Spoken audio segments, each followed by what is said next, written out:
Hello. This is the fourth lesson in the first Fetter. And the most important takeaway from this entire lesson is question everything. Be curious about everything and question everything. So, where we're at, it's still about identification.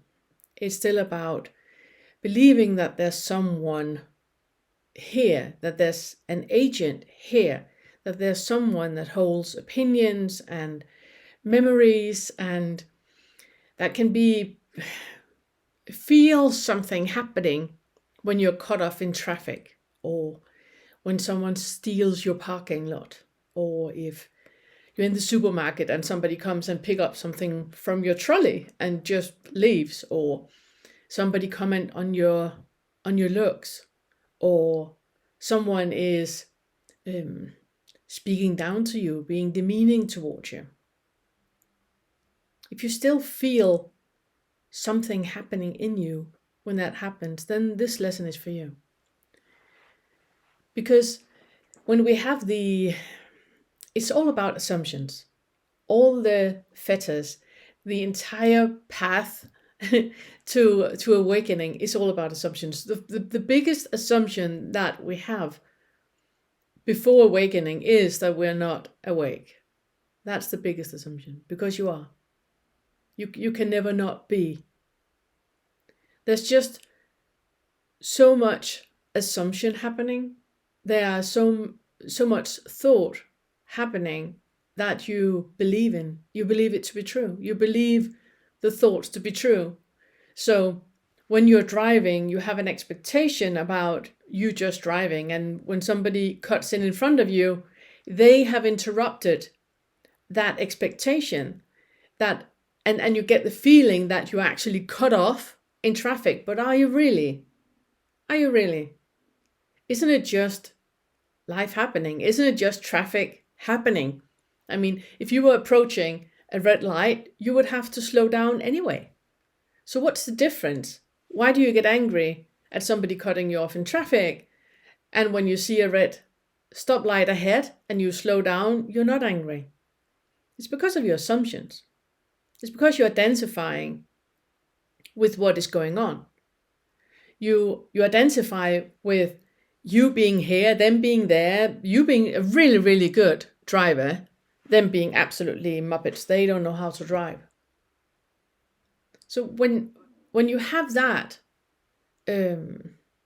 assumption about reality, and you have that delusion about what is really going on, that is kind of blurring the vision towards what is actually going on. Not just in your mind and with your thoughts, but in reality, what is really going on.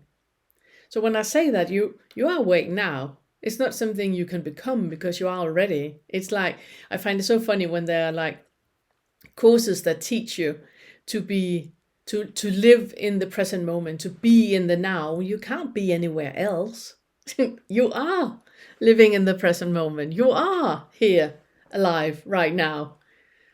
You might be caught in thought and believing that something else is reality. That's just that. That's just your thought.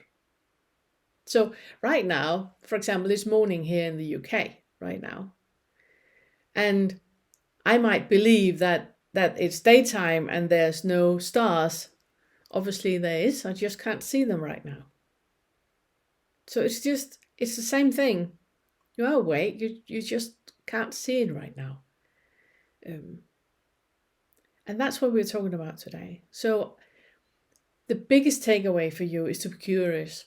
To be curious. When you're in the supermarket and you're walking around with a cart and somebody comes and picks up something from your cart, be curious about the feelings that is welling up and dwelling up in you. This is my cart. That was my cucumber. How dare you still steal my cucumber? Well, was it? Was it really? We have that sense of ownership, which is completely delusional. And it's tied in with expectations, it's tied in with how we view the world. My car, my house, my cucumber. And this only thought, it's not your cucumber. 10 minutes before you entered the store, was it your cucumber? And the mind does that. The ego does that all the time. So when somebody's commenting on your looks, let's say, if you're a man and you go into a restaurant and the waiter says, this way, ma'am, and take you to the table, do you get like, hey, hang on, I'm not a man, I'm a mister? Are you caught up in your identification of your gender? or your looks? A lot of women, they have an issue about age, So if somebody says that you look old, are you caught up in that? Doesn't matter what people think, how they view the world. If it matters to you, then this lesson is really good. This lesson is really good. The only difference between now and when you awake is that you no longer identify. There's no longer any hooks into any identification. You just are. People just are. Reality just is. And you haven't got any preferences towards anything because you're content with what is. Whatever's happening is completely fine. There's no discussion with reality. You can't argue with reality. You might not want a root canal right now. Well, you need a root canal, so there you go. That's reality. And when you no longer identify, it's the whole attachment to what reality is supposed to be completely falls away. There's no preferences towards anything because what is happening is as it is and as it's supposed to be, clearly. So what the difference is that you don't identify that. Another difference is also that when you're awake, you never have the thought that you're not awake. You know that you are. And I'm telling you, you are right now. You are right now. And that's also why you can access the gap where you feel that pure being. You have experienced it multiple times, I'm sure, where it's like time stands still, it doesn't exist, where form and dimensions is not there, there's just being. I'm sure you have experienced it.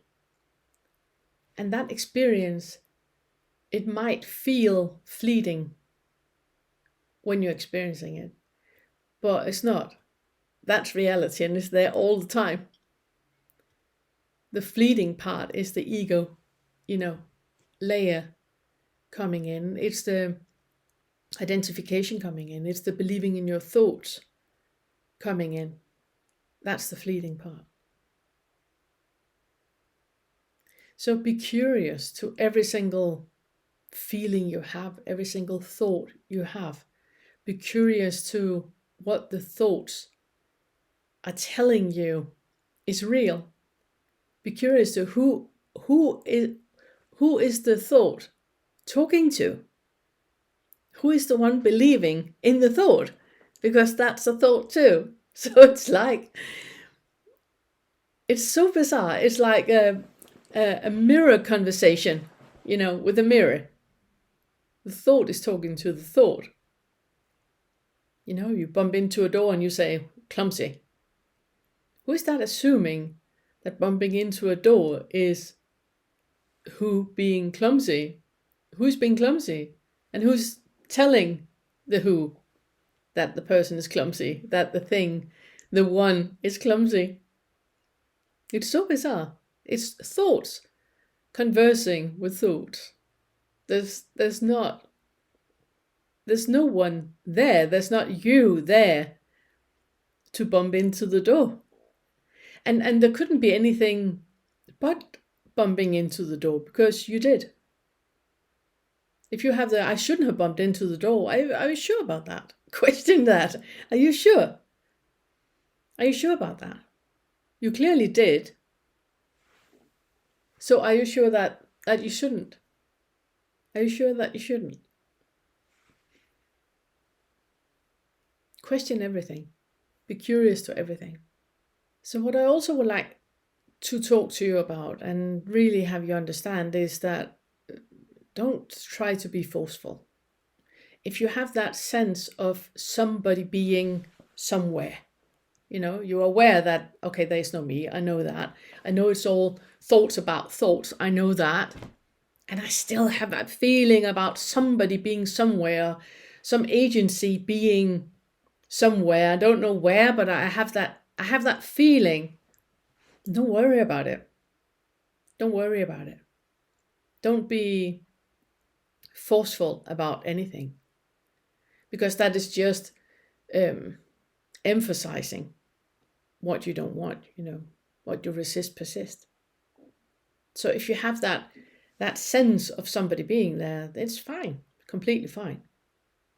Allow yourself for things to be as they are, and just stay curious. Keep questioning your experiences. Keep questioning the validity of your experiences. What do you experience that you really believe to be true? And how do you know that is true? Because the majority of what is going on is assumptions. If I'm sitting and listening to a sound right now, I will hear a sound and immediately the mind will put a label on it. The first post-it. It's going to put a label on it. It's a bird, or it's a dog, or it's the wind, it's the rain. And that label is removing me, it's like pulling me out of reality, because I'm limiting my experience to a bird, or to a dog, or to rain. You see where I'm going? So be curious to everything. Every single thought you have, be curious. Do not condemn anything. Do not try to make anything go away. Just allow whatever is to be there. And if you have that sense of agency, that there's somebody or something there, it's fine. It's completely okay. You're not in a rush. You're not in a rush. This is not going anywhere. And you are awake anyway, You just have all the layers on top of it. And it's about being curious to the layers. And why are you in a rush? It's one of the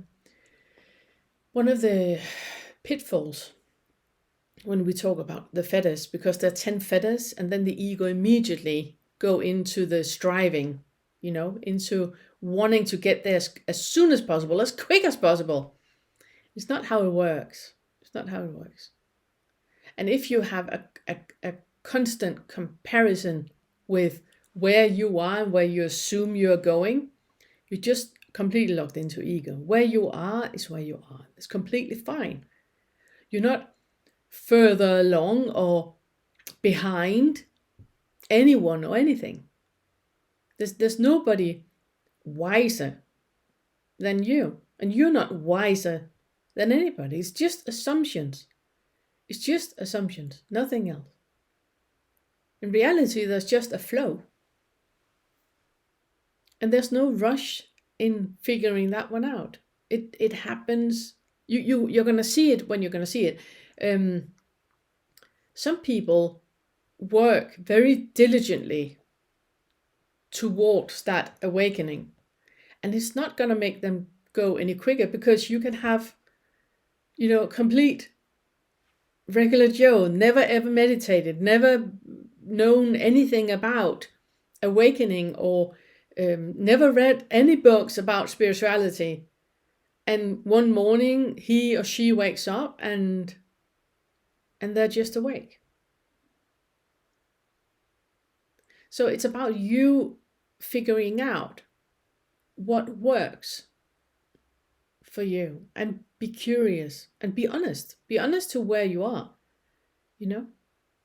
And since it's not a linear process, you can't be in front or behind anyone or anything. It's just an ego trip when you believe a trick of the mind that the mind is doing towards the mind that is happening. So just relax about it. And a really good exercise to do when you want to be curious to what is going on in your mind, it's accepting that right now you have the sense of someone. It's okay.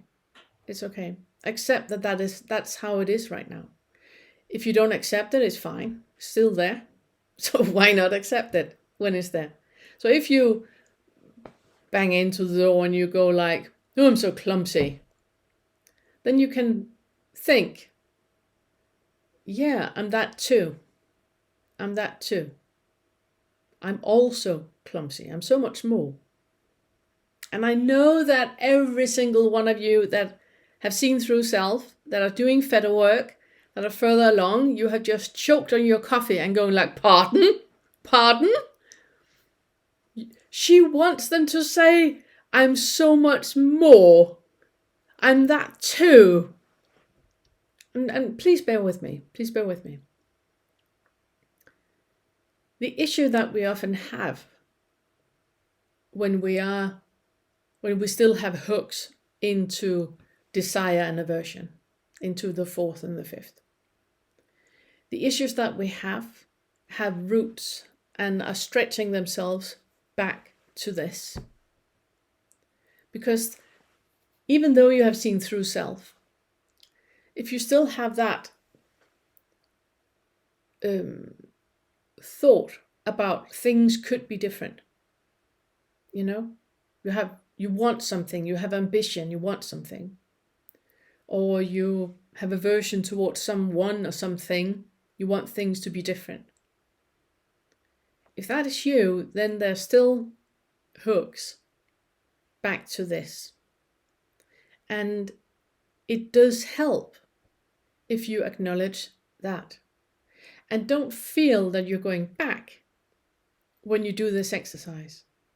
When you do the I'm so much more exercise. You're just acknowledging that there's something that still needs your awareness. There's something that you are fixating and forceful about. You're fixating on non-identifying. And you're forceful about it. And the whole identifying with non-identifying, it's a thing. It's a thing. So if you're further along in the Fetter work and you feel that you're stuck on the fourth and the fifth, which is about desire and ill will, you know, all the things you want and all the things you don't want. If you're stuck there, then try this exercise. Every time you have a thought, you're curious about the thought. It's not true. It's just like every time you smell something, or every time you see something and your mind put a label on it, you can be curious about it.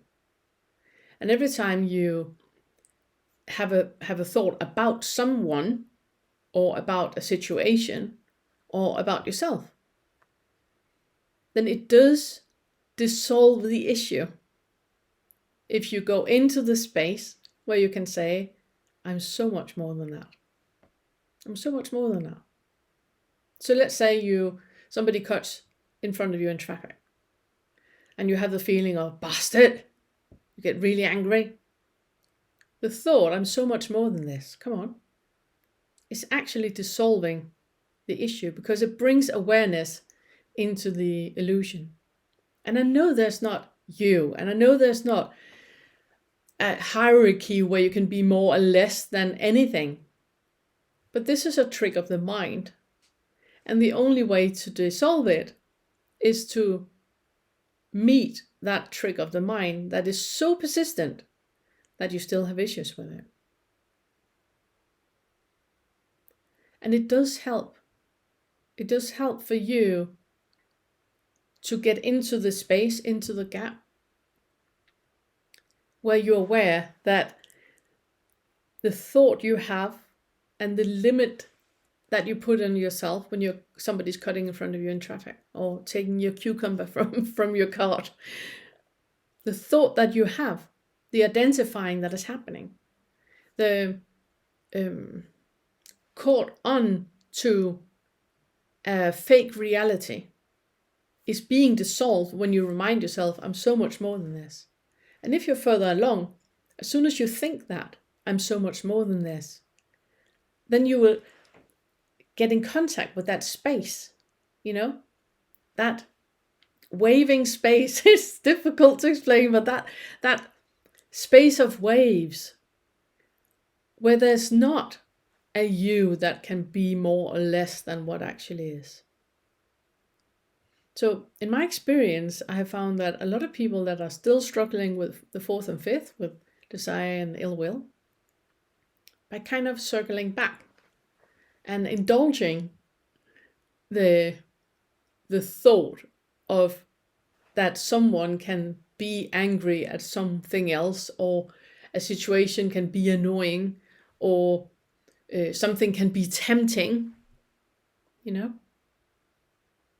it does dissolve the issue when you think, I'm so much more than this.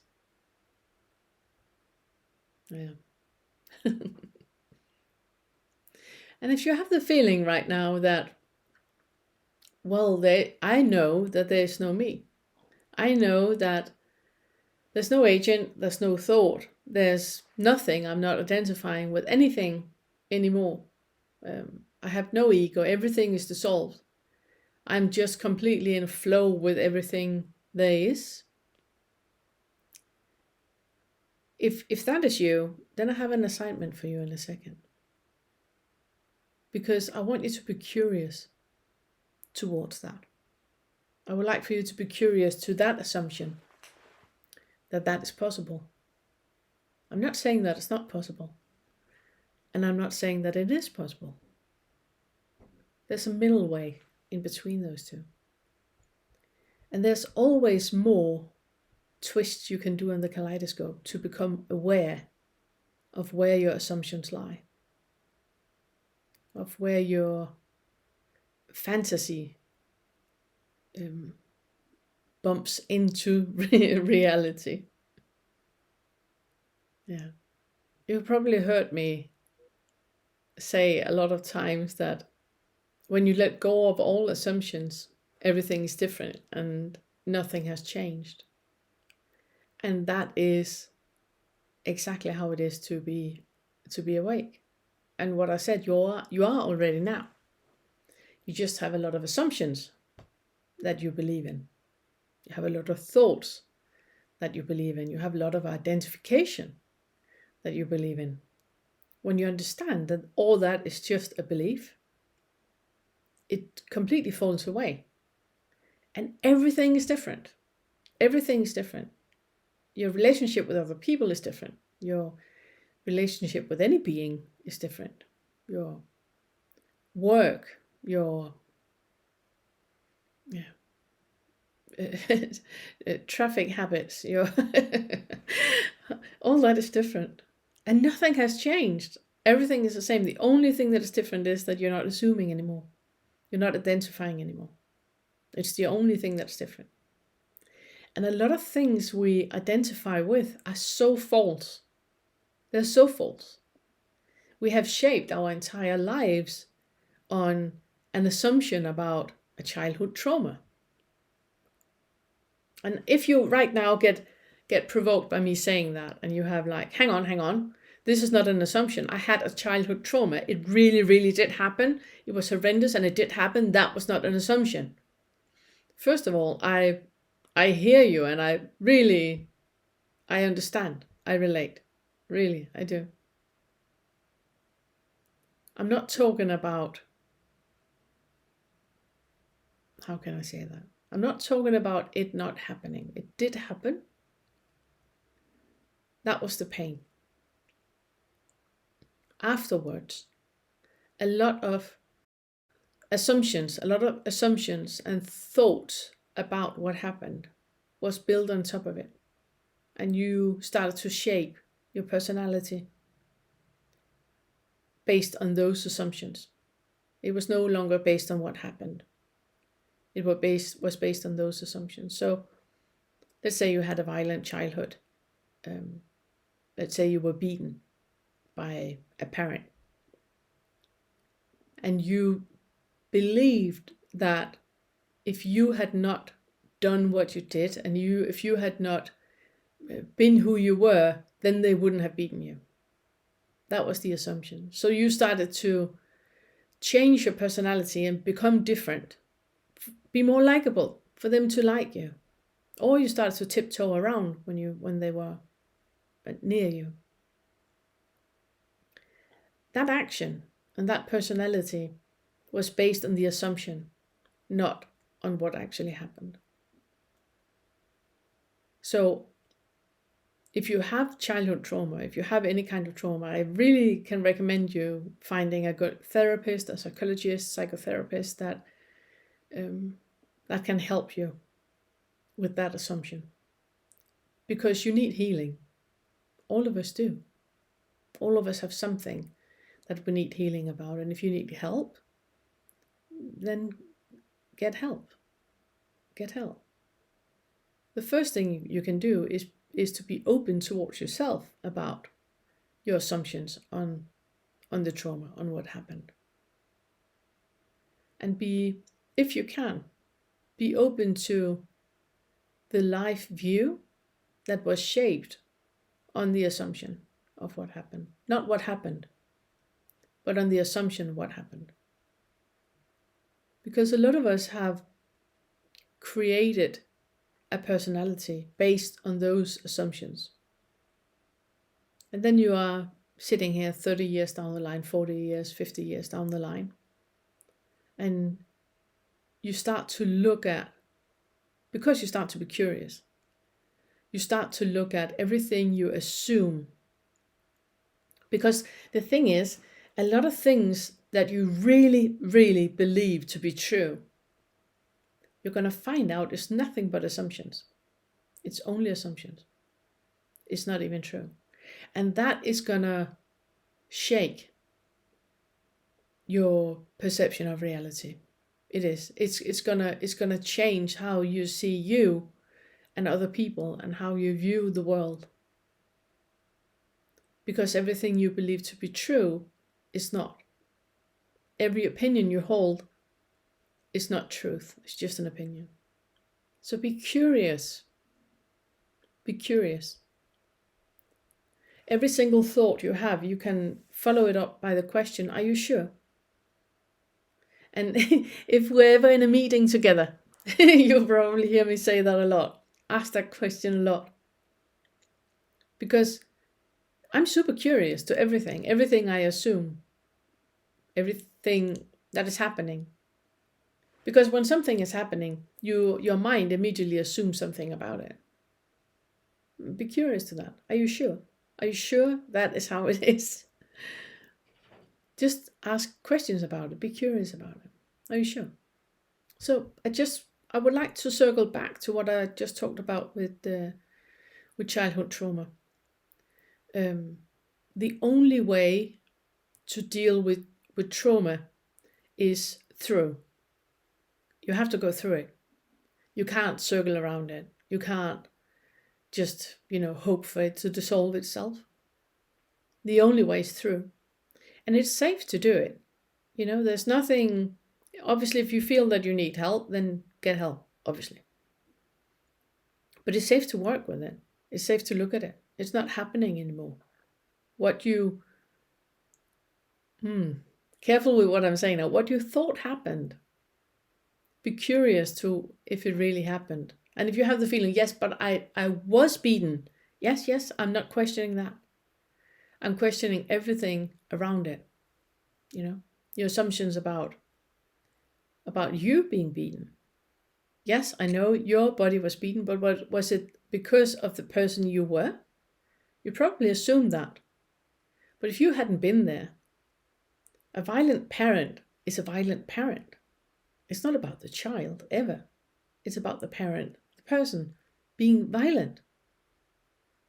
It wasn't about you at all.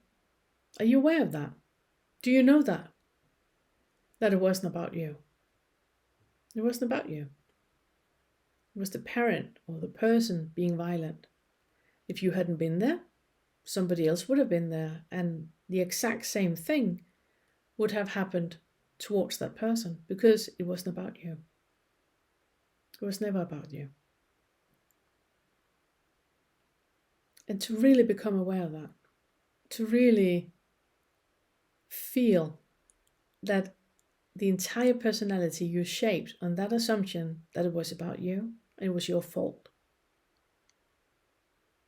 that needs space, and it needs compassion and a lot of love. Just like the trauma would not be there if it had been met with compassion and space and love and kindness. If whatever happened at the moment had been met with that, there wouldn't be a trauma. And that's why the only way to deal with trauma is to do that. Be compassionate. Be kind towards yourself. And when you get small hints that there is a trauma somewhere, it's usually when you're not nice towards yourself, when you call yourself clumsy or say idiot when you do something, when you go like, oh, no, not again, when you do something, when you get short-tempered about something you have done or something you haven't done, frustrated about that you're procrastinating. That is a sign of a trauma. Because who's saying that? Who has an opinion about you should being different than who you are? Who's assuming that? Clearly, it's something you've been taught. Just like the language you speak was taught. Clearly. And the words you're using in your language is very indicative of what you came from, where you came from, of who influenced you. And that needs curiosity. And before I get bombarded in the comment section about, but there is no me, there is no past, I am very aware. I know. This is the first Fetter. We are on stage 1, And if you sit and have, if you have the awareness that there is no you, and there is no trauma, and there is no past, and there is no any of that, and you think it's silly for me to spend time talking about this, then I would like for you to remember how it was to be you before you became awake. All the pain, all the searching, all the struggles, all the anxiety and depression, all of that. Have compassion with the part of you that was there then. And then it's very easy to feel compassion towards the people that are there now. And since you know how it is to be awake, then a sign that you do know that, how it is displayed in your compassion towards the people that haven't seen through self yet. So before you go to the keyboard and write a comment in the comment section about having the thought of, I'm so much more than this, of having thoughts about, it's okay, I'm here. Before you start to comment on that, could you please be compassionate towards yourself? Because I'm sitting and telling you that you are deluded. You're deluded. If you think that it needs to be said, what you already know, it's only because you really don't know it.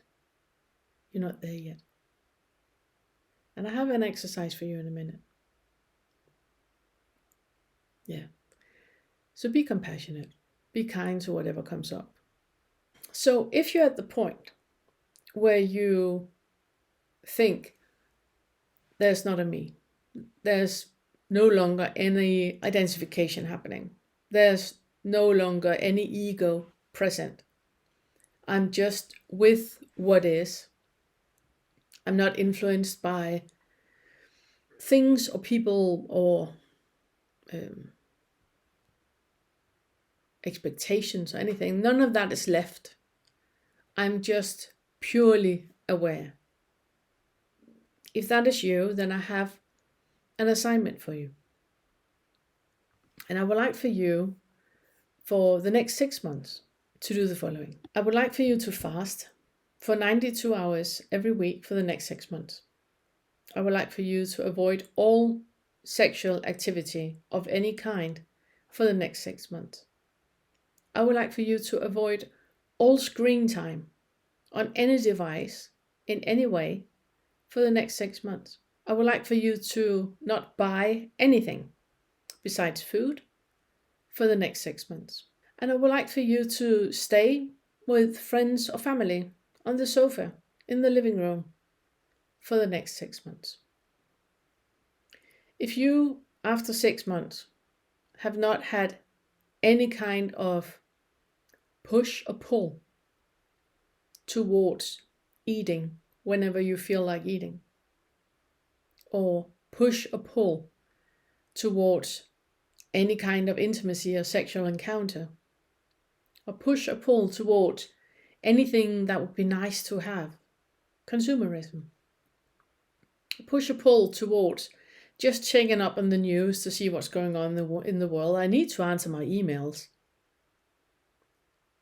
If you haven't had any, and you're staying on the sofa of the friends or family, and you're completely fine with anything that's happening, there's not even an inkling in you that wants things to be different than what it is.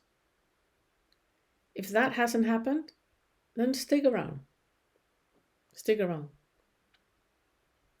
And if you have the need right now to defend why you cannot fast 92 hours every week for 6 months, then be curious to that thought.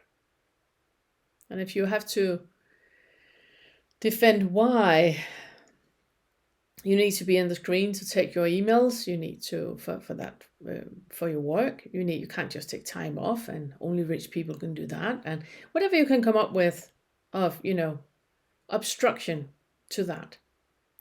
Because the whole thing is, I'm not saying that you should do all this. I'm saying be curious to what is happening in you when you decide that this is what you want to do. This is the flow that you want to go with. You want to meditate 19 hours every day. That's the flow you want to go with. Be curious to what is happening with the mind, with the thoughts, with the ego. That is coming with multiple things, multiple reasons to why that can't be done. And I would suggest for you to write all of it down.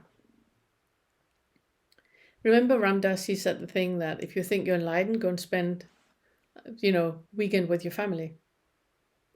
It's a great exercise. Because if you have an idea that things need to be in a certain way, then you are not open to what is actually happening. If you completely set people free to be who they are, then what is happening, how they react, what they do, cannot interrupt with the flow of life, clearly, because that is who they are, this is what they do, and that's it. So there's no preferences for them to do differently or be differently or say differently. It just is as it is. Yeah. So what I'm clearly touching on with this exercise is tickling the ego of the ones that are identifying with not identifying. Because the ego is very, Very, very tricky. It really is. It's really good at deluding you into believing that you're further along than what you actually are. If you have an idea that you can be further along or lagging behind, that's just ego. It's not reality. Remember, the ego has that foundational I am not, I should be mentality, which means that you can't be any further than where you are. There's no comparison with anyone. How can there be? It's just ego. It's just a thought about a thought. It's a thought that has assumptions about a thought of where you assume somebody else are. It's a complete mind game. If you think that there's something to achieve or there's somewhere to go, then you are tied into a belief or a dogma or a theory. Because in reality, there's just this. There's nowhere to go. There's nothing to achieve. This is it. This is it. So also be curious towards contentment, because the only feeling you can have is contentment. And the only action you can ever show is kindness. Everything else is ego. If you have any other feeling than contentment, then look at it. Look at it. You cannot be anything but content with what is right now. And if you have a feeling about not being content, then be curious to what that illusion is about. How can you not be content? Things are as they are. There's nothing to be but content. There's nothing that needs to change. There's nothing that needs to happen. This is it. This is it. And if you're not content with that, then be curious. Be curious towards that. What is it exactly you expect is going to happen? What is it exactly that you want to be different? How are you not content right now? And everything you can mention that you're not content with, it's just ego. The ego is playing you. The ego is playing you. There's nothing but this right now. You can only be content about it. Even if you're having a root canal while you're listening to this, or somebody has stolen your cucumber from the cart. There's nothing else than contentment. If you're in a huge argument, there's nothing but contentment. So how can you be content right now? What is it you're missing right now to get in touch with that contentment? And I'm not talking about spiritual bypassing. I'm not talking about, I'm so content, I'm so happy, everything is fine. It's not that toxic positivity I'm talking about. It's not that. If somebody steals your cucumber from your cart, you know what I mean, then be content with realizing that you had an identification. You were identifying with something that you were not aware of actually was a thing. Wow. That's great to become aware of. That's great. If you're in an argument with someone, find the contentment. Right now, when you're in this argument, something is happening in you that will only happen when you argue with this person. It never happens with anyone else. Only with this person. Be content. Because right now you have the opportunity to find out what that is. What is really going on here? What are you really fighting about? Not with the other person. The other person is completely without any significance. What is happening in you? What are you defending? Be content about what you just realized. Because you would not have realized that if it wasn't for this argument. So how can you ever be anything but content? You're deluding yourself when you believe that you can be anything but content. And if you have a list of things, write them down. Feel free to share them in the comment section. I would love to hear. So I would like for you to feel into reality now. Are you taking yourself seriously? Are you still taking yourself seriously? Why? Why do you believe there's something to be serious about? What are you afraid of is going to happen if you do not take yourself seriously? So, why is that? Do you see that you is a made up character that is believed in? Do you see that? If you know that there's no I, and you have seen through self, but you still have this sense of self, this sense of somebody being there, then it's fine. It's completely fine. You're not in a rush. You're not going anywhere anyway. It's fine. It's fine. Relax about it. Just be curious. Take a breather. Be curious to what is happening. And don't worry about it. This is not a linear process. You're not going from A to B. It goes like that. It's one step forward, 2 steps back, 3 steps forward, 1 step back. You go in and out of all the different fetters. The fetters are just concepts. They're just words we put up for you to have a different angle of identification. It's all about identification. Fetter work is all about identification. And it's also why some people, for example, through LU, they see through self and all the fetters fall immediately. They just get it. Some people just wake up and they just get it. It's because it's really, in its essence, it's only about one thing. It's about identification on different levels, but it's about identification. So what I'm talking about is ego death.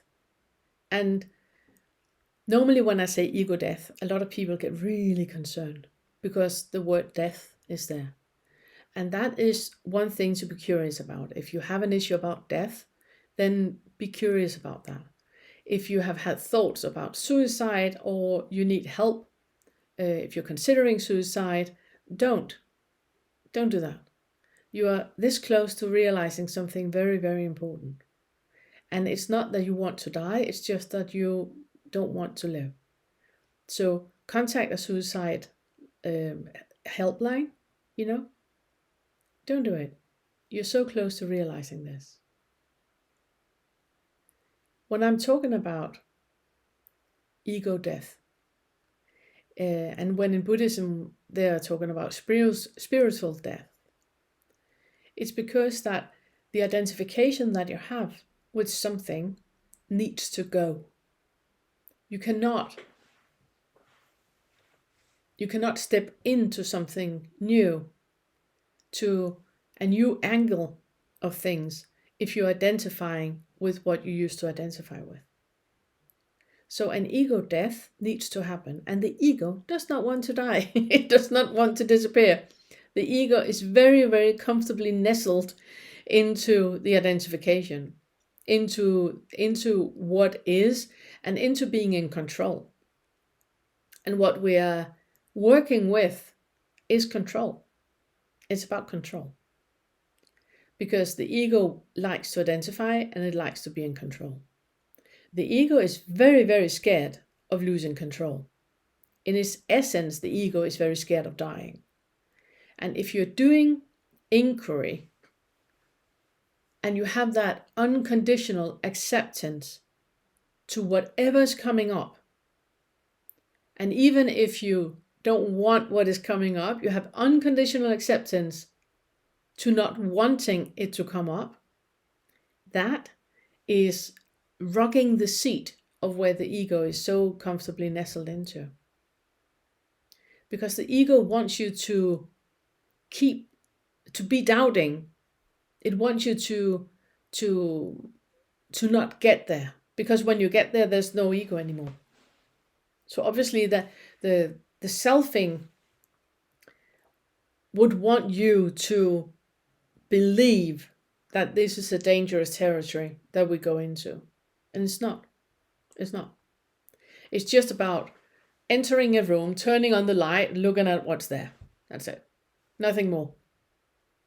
But that is enough for the ego to dissolve.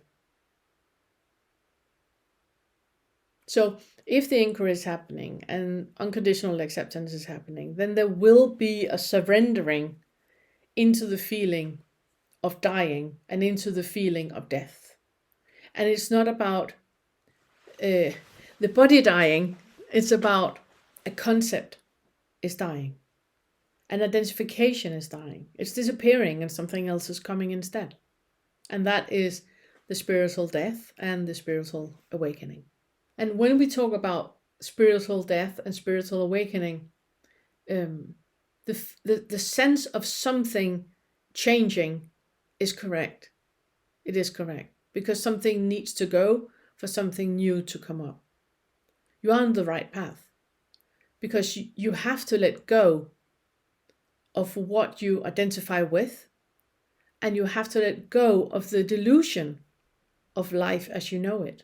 So if you still have that sense of an I and me and my and them and they and he and she and I'm here, there, if you still have that sense, it's usually about the ego is afraid of losing control. And I think I'm going to stop this now. This is the first part, and continue in the second part because I think you need a break. So have a break, reflect on what I just said, sit in silence. And when you watch the second part, then be ready to work with the ego death. See you shortly.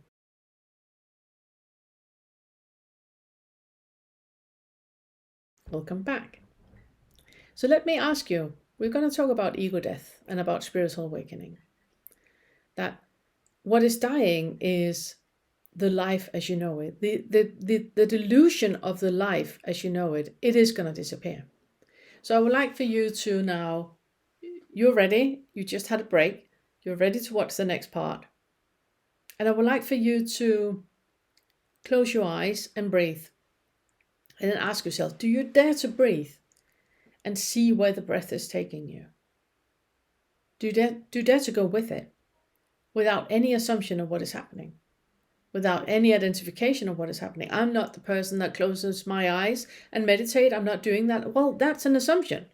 That's identification. Or I love to meditate. This is amazing. Well, there you go. Identification. Do you dare to let go of all of that? And just breathe and just be. Let go of all assumptions of everything. Every single thought you have. Just sit and breathe. Just feel your body. Do you dare to enter into the unknown? Into what you do not know is going to happen? Into that feeling of uncertainty? Can you be in a body that feels uncertain? Can you be in a body that feels concerned and a little bit rattled about what is happening, what is going on, what is going to happen right now? Can you be in a body where that is? Can you see that every single thought you have about uncertainty is just a thought about an assumption? It's not reality. Reality is just that right now you're sitting and breathing and you're present and aware, you're listening to my voice, and that's it.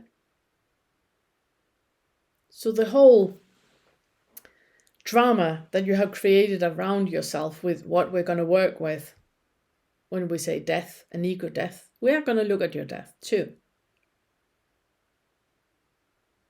If you feel uncertain and you feel like shaken in your core, or you feel like something is provoking, it's just thoughts. It's just identification. It's assumptions. It's just thoughts. Breathe and be with that. See where it takes you. And then I would like for you to acknowledge that you're not in control of anything. Absolutely nothing. It's a delusion when we think that there is an agency and there is a planning can happen. You know, I can plan that I want to go shopping. I can plan that I want to take a train. I can plan that I want. Are you sure? Are you sure you can do that? Are you sure? Are you in control of anything? A lot of people had lots of plans for 2020, and then the pandemic happened. You cannot plan anything. You cannot expect anything. You're completely without control of anything that is happening. Can you be with that? And if you have a thought going like, no, I'm not, no, I'm not, no, I'm not, that is a delusion. It's part of the delusion. I'm telling you, you're not in control of anything. There's no agency. You can have a lot of thoughts about things. You can identify with a lot of things. You can have a lot of expectations and opinions. None of it is happening. None of it's true. And you cannot expect of any of it to happen. So can you acknowledge that you are in control of absolutely nothing? Ever. You can't be. If you feel that something welling up in you, it's good. Be curious. What's that? What's that about? It tickles your fear of death. The ego is afraid of dying right now. That's okay. That's okay. So whenever you catch yourself in the thought that you can plan anything into the future, then be aware that that is just a thought. You can't plan anything. Do you know that time I've talked about a couple of times, that when you are in just being, when there's no time and there's no space, there's no dimensions, there's just pure being. All of us have experienced it in some small glimpses. For some of us, for others, it's like where we are. But anyway, that point where there's no time or anything, if you really think about it, if you really reflect about that right now, do you see that planning into the future seems completely ridiculous? Because when you are in that flow, time doesn't exist. Time stands still. There's no time. It's like that all the time. All the time. It's not only glimpses, it's like that all the time. So when you are in the delusion that you have control of anything and that you can plan into the future, you can't. You just tag along with what the meat suit is going on, what is happening. You just tag along in what is happening for the meat suit. That's it. That's it. And that gives you a huge freedom, because there's no identifying, there's no expectation, and there's just freedom to be with what is. So when you catch yourself in the illusion that you can plan into the future, then be open to the fact that that is only thoughts and hopeful wishes, nothing else. In the third lesson, I talked about expectations, and that expectations are always tied into victimhood. Do you see that? Are you completely clear on that? That every time you have an expectation about something, you have just made yourself a victim. You expect something to happen. When that doesn't happen, you think it's somebody doing something against you, or circumstance being against you. So you're a victim. As soon as you have an expectation, you need to be curious. Look at where is the victim in this right now. So the insight into expectation was realizing that for every expectation you have, you see yourself as a victim. That is super unpleasant. That's super unpleasant. We don't want that. We don't want that. And on one level, it can be super scary to see that the only thing you can actually be sure of is that there's nothing to be sure of. It's all uncertainty. There's no control. It's all uncertainty. And that can be super scary. So just breathe with that. Can you be brave and be with that? So when you let go of life as you know it, your assumptions of life as you know it, the assumption of you being in control of anything, of being able to plan anything, when you let go of that, everything is different. Nothing has changed. And it's what is said, that mountains will still be mountains and rivers will still be rivers. Everything is different, and yet everything is exactly the same. And the reason why this triggers the ego so much is that we are opening a door into the insight that that is exactly how it's going to be when you die. When you're no longer here on this planet, when you die, that is exactly how it's going to be. Nothing is going to be different at all. Mountains will still be mountains. Rivers will still be rivers. The people you love and care about, they will go on. They will move on. You will be missed for a period, and then they will start to forget you. They will have longer and longer periods where they don't even think of you. The ego does not like that. And that is why this is so provocative. Because we want to be significant. We want to have meaning and purpose, planning. We want there to be purpose with our lives, have a meaning with our lives. And realizing that, well, there isn't really. Mountains will still be mountains when you're not here. Rivers will still be rivers when you're not here.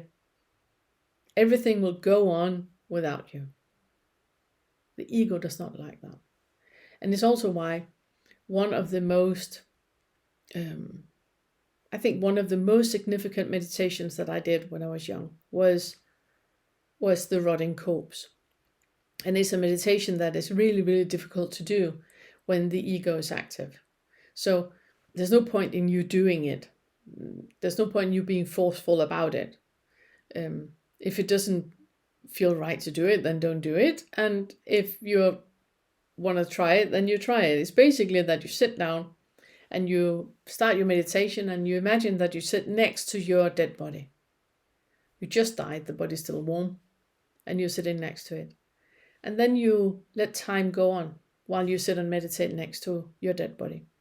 So the body starts to go cold, rigor mortis sets in, and then the whole rotting process starts with larvae, flies, and the whole dissolving process. And it ends up with you just being completely dissolved, turning into salt. That's basically what you are, salt. And for me, doing that meditation, I was quite young when I did it. It really changed. It was very provocative in the beginning. I was still tied into ego. I still believed. It was before my awakening, so I still believed someone to be there. But then I got cancer. And this exercise or this meditation changed very much with that. I had malignant melanoma and I got 4 months. They gave me 4 months left to live. So doing this meditation was, I think at the moment when I started to do it, it was about preparing me for what was going to happen. And when I then stopped my meditation and came back to my young son, my son was just born, and coming back to that life, then I would be more present and more aware. That was the purpose of doing it. And I knew the meditation from beforehand. It just never really worked for me. And it really, really worked for me, knowing that I was gonna die.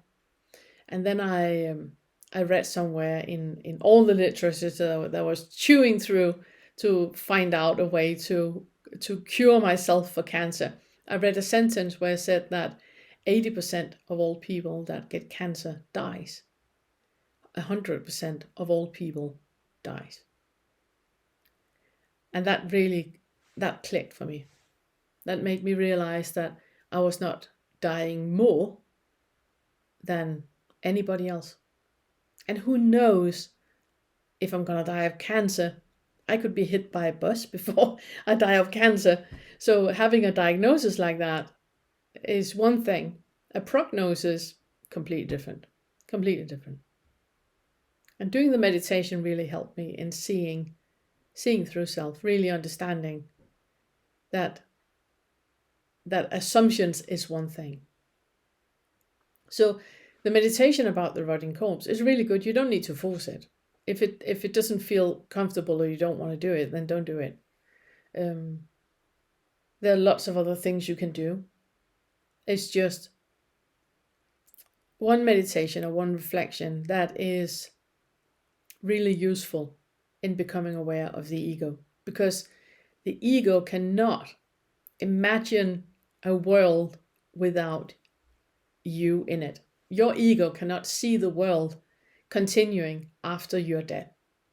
It's also why when you dream, and you never die in a dream, because the ego cannot fathom that to be possible. That can't be.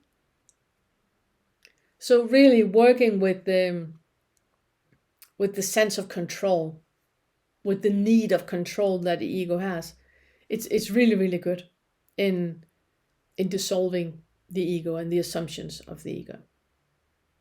The next thing I would like to talk about is part of what I talked about in the last lesson. And it's about the selfing. It's about that in every experience you have, the selfing and the ego has a preference, something it wants or something it doesn't want.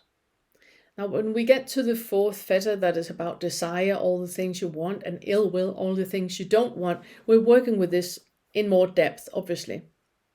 But in my experience, it's really important to have this awareness in your being right now. And it's what I call the joy of experiencing. Because with every single experience that you have, you can find the joy of experiencing. Now, the selfing and the ego does not want to do this exercise because it is dissolving the ego. The more you go in to the space where you have a joy of experiencing, the more the ego is dissolving. Because the ego always wants something else. The ego is never content, and the ego is never in the now. The ego is always in the future with all the things it's expecting is going to happen, or it's ruminating about the past with all the regrets that you have. So practicing the joy of experiencing it's basically impossible for the ego.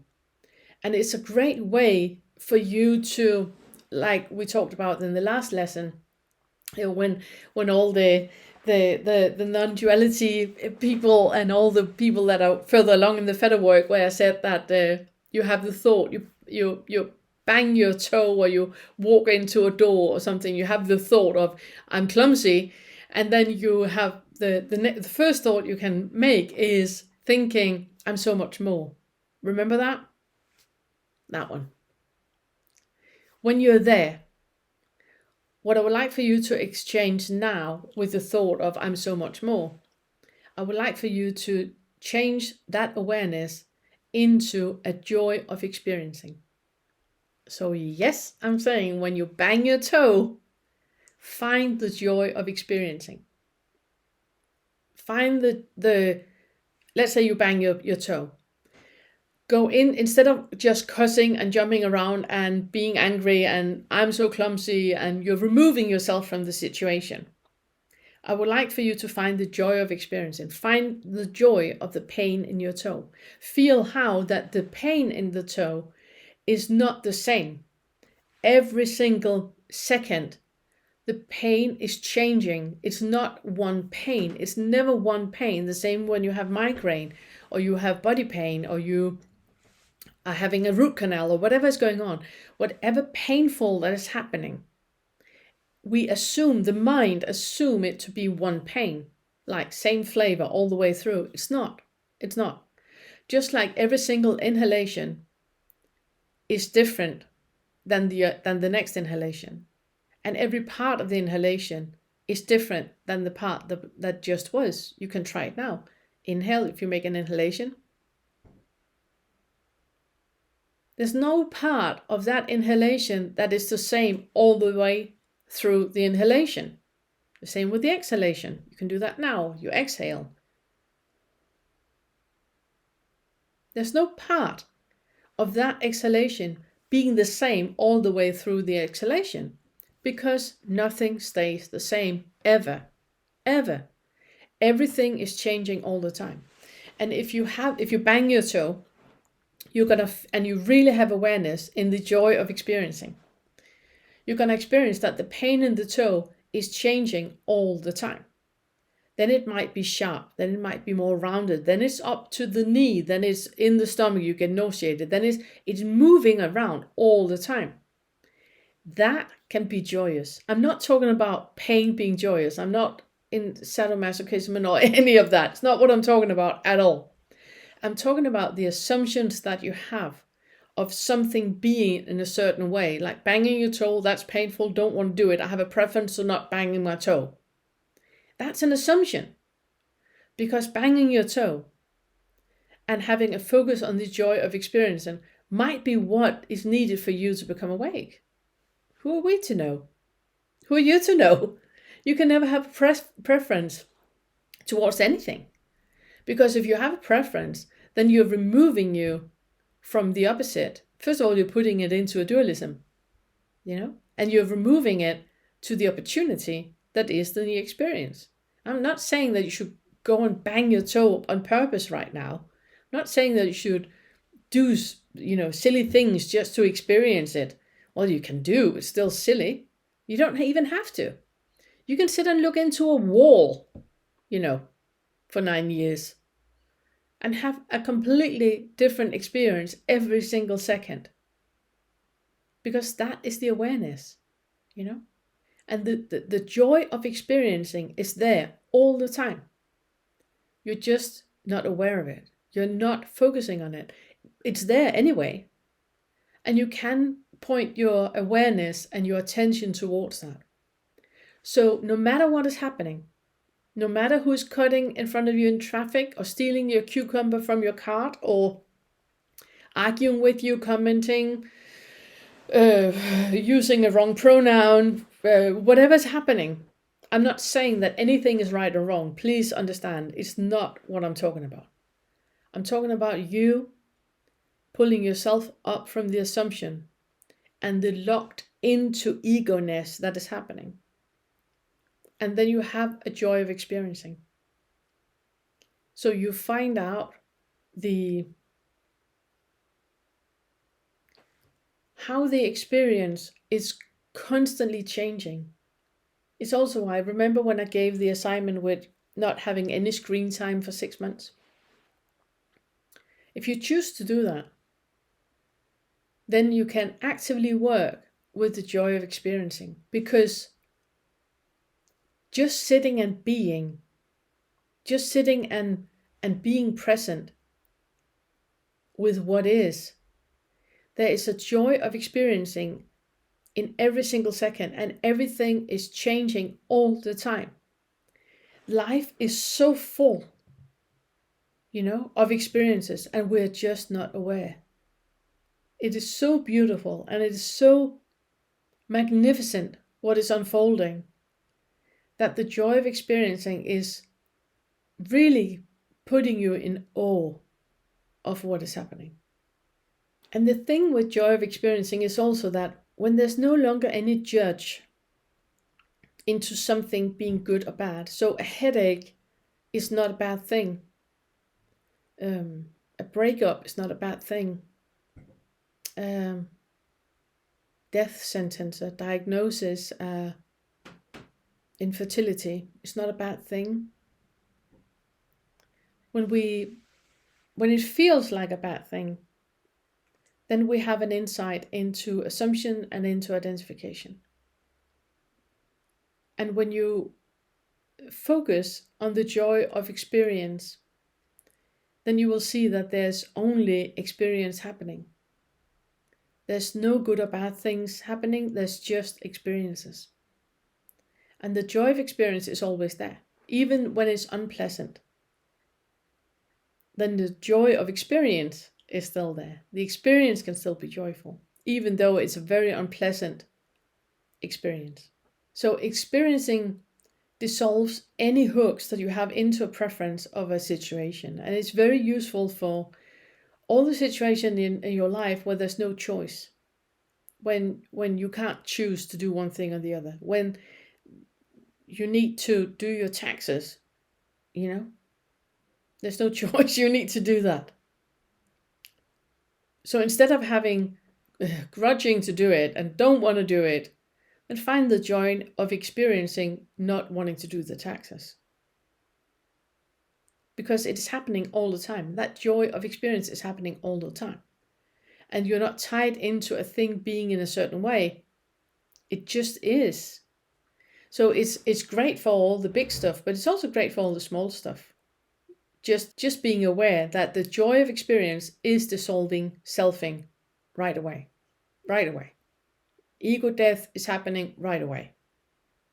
You're very, very clear about right now that there's a selfing, there's a putting a self in the center, and there's an assumption that you can be planning, you can be avoiding, you can be preferring, you can be doing lots of different things. And the most obvious thing to do is asking who is planning, who is preferring, who's avoiding, And when you experience that, then why are you taking yourself so seriously? But the selfing is about that. It's always taking itself into the center of attention. And you're never in anyone's center of attention, ever. And in reality, when you are in the joy of experience, there's not even a center of attention either. There's no selfing.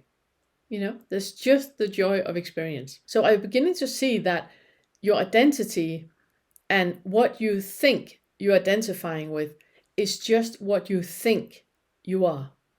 It's not who you are at all. Do you see that?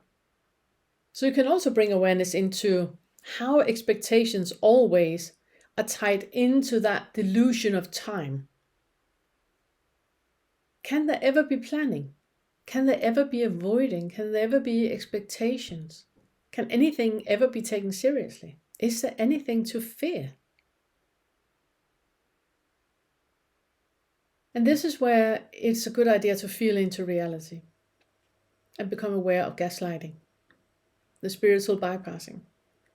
Because when you understand that identification is created by thought, by the ego, then the ego tends to run towards whatever I feel has no meaning. There's no me. The ego tends to do that. And that is when you're identifying with the non-identifying. The ego is playing a trick on you. And again, it's love and compassion and kindness. It's all that is needed, not gaslighting. So a thing I really would like for you to do after this lesson is to find the joy of experience. Finding into enjoying what is happening. Not the topic of what is happening, but the enjoyment of the experience of it happening. Which means that there can never be nothing can ever happen that you don't want to happen. Because everything is an experience. And you can find the joy of the experience in no matter what is happening. I would like for you to look into that. Feel into reality about that. And see how every single thought you have is always about something. And by that, when you have a thought about something, you are pulling yourself out of what actually is. Yeah, look into that. So there's a huge difference between experience and perception.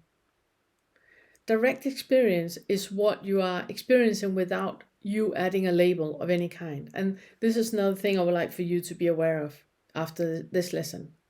It's the direct experience. Because with the direct experience, you're not adding any kind of label. So a direct experience, for example, is me sitting here right now. There's no label on the sun shining in, or me feeling nice and warm, or me feeling content or happy. All those labels are gone. It's just the direct experience is what in Buddhism is called Vedana. So it's when you have an experience of pleasant, unpleasant, or neutral. It is what is happening before you put the label on, describing what is pleasant, unpleasant, or neutral. It is before that. And I would like for you to play with that. Because, as I said, the thought is always thinking about something. And when you're sitting and practicing the Vedana, practicing what is pleasant, unpleasant, and neutral, that is the joy of experiencing.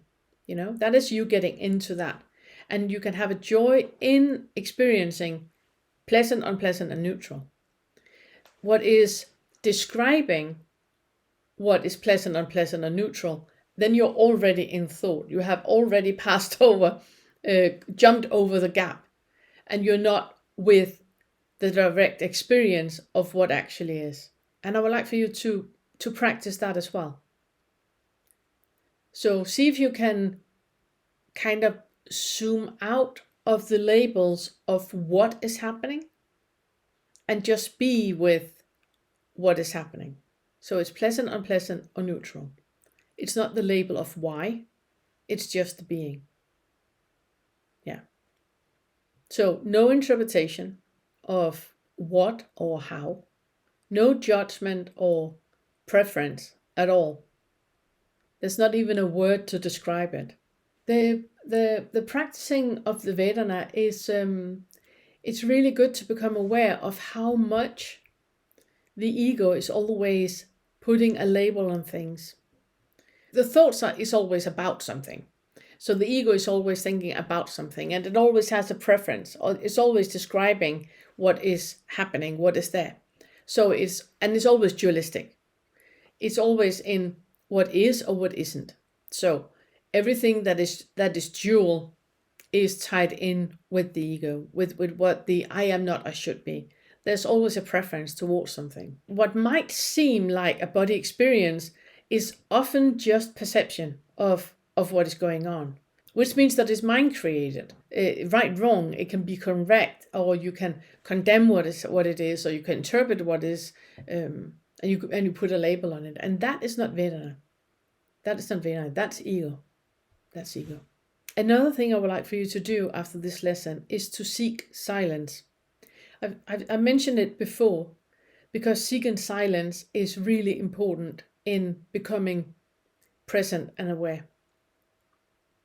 You cannot experience everything that is going on and not having time off for the mind to settle in and to digest what is happening. And that is only happening in silence. And it's also about not being with other people. Because when you're with other people, you are always, other people are looking at you and interpreting you. And that is reflected back in you. We're doing that ping pong bounce with the mirror neurons that is happening, which means that when you're with other people, there's never silence. And that can be super useful if you have a friend or a loved one where you can, how can I say it?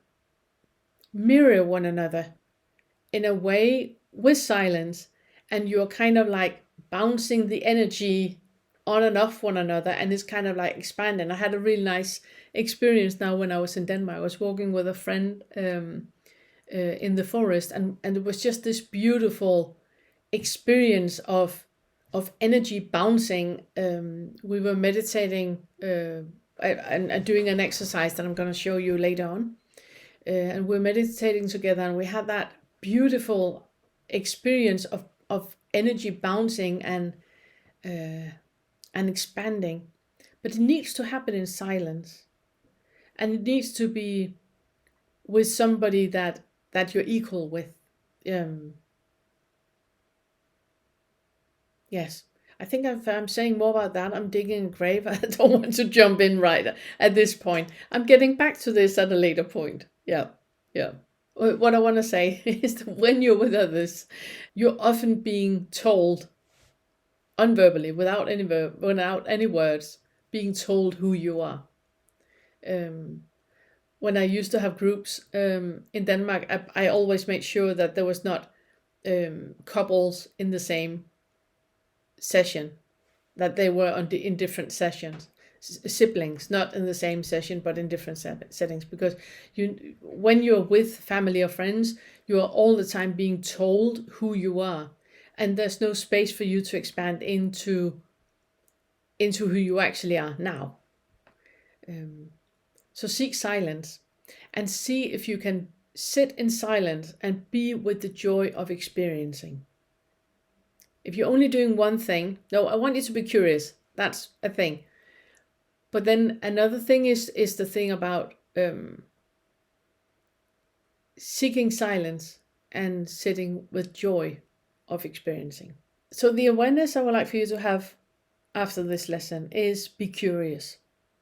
I would like for you to question everything and ask yourself if you're caught in any kind of arrogance of believing that you are there.